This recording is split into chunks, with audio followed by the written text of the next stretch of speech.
being a pharmacist for a day, it's really fun na naiintindihan ko na yung passion and yung joy ni Archie Larga bilang pharmacist.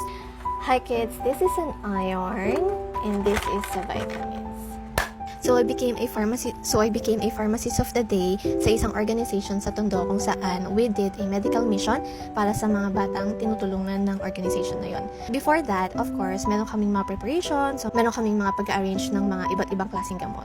It was my first time, pero simple lang naman yung aking ginawa, wala namang masyadong technical. Ang na-assign sa akin ay yung mga vitamins. That time, of course, I don't have any ideas about the medicine. So I was reading all the medicines, doon ko mas na-identify kung ano nga ba yung mga purpose ng medicine. So, for example, this one is a ascorbic acid Immune Pro. This is not sponsored, but you know that this one is a vitamin.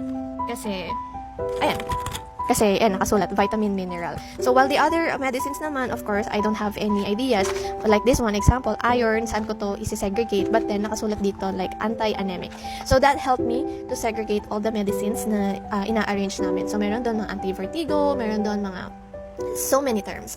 And it was challenging kasi nga merong mga generic names, diba? Yung kunwari, paracetamol, cephalexin, mga other ganun. Tapos iba pa yung pinaka brand name ng gamot, which is dapat ang titingnan is yung sa dito sa mga generic names.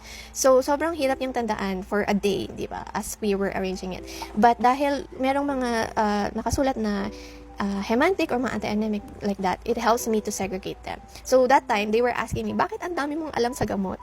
I don't know if I should thank God kasi nung bata ko, sobrang sakitin ako. Kaya naging familiar na ako dun sa mga gamot, sa mga iba't ibang klase ng gamot. And because when we were still waiting for the doctor, there were some mga paghihintay, and I guess nung bata ko, I would just look at the medicines na nakalagay sa stante and I'll just read them and then become familiar of their purpose.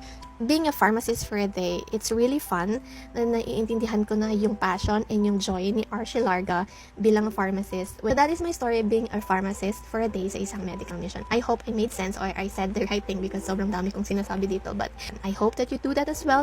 I hope that you also had a heart to do medical missions someday, even though you're still kids.